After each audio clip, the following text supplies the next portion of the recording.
అప్పటి నుంచి ఏమైందనమాట, నేల మీద ద్రవం ఒలిగితే ఎత్తకూడదన్నారు.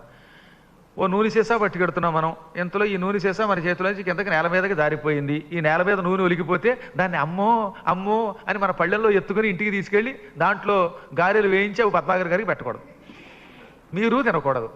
నేల మీద ఒలిగిపోయిన ద్రవ పదార్థం ఇంకా ఎట్టి పరిస్థితుల్లో మానవుల ఉపయోగానికి పనికిరాదట, అవి జంతువులకి ఇచ్చేసాడు ఆయన. అందులో ముఖ్యంగా చెదపురుక్కి ఇచ్చాడు.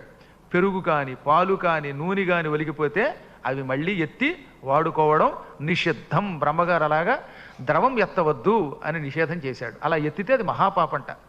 అందుకే కర్ణుడికి శాపం వచ్చిందని కూడా ఒక గొప్ప కథ ఉన్నది స్థలపురాణ గాథల్లో. కర్ణుడు ఒకసారి గుర్రం మీద మహావేగంగా వెడుతూ ఉండగా పాపం చిన్నపిల్ల నెయ్యి పుచ్చుకుని అలా వెడుతోంది.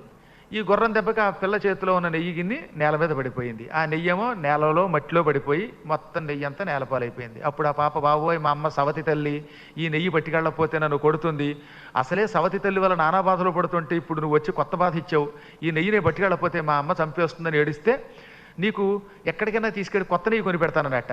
అబ్బెబ్బెబ్బే మా సవతి తల్లి సంగతి నీకు తెలియదు, నువ్వు కొత్త నెయ్యి కొని పట్టుకొచ్చి నాకు ఇచ్చావని తెలిస్తే మళ్ళీ కొడుతుంది, ఈ నెయ్యే నాకు కావాలందిట. కర్ణుడు మొండిగా ఆ భూమిని పెళ్ళగించి మొత్తం నెయ్యి ఆ భూమిలో ఇరుక్కుపోయిందని పిండాడు. వాడికి ఆ శక్తి ఉంది. అలా పిండి ఆ గిన్నెలో పోశాడు.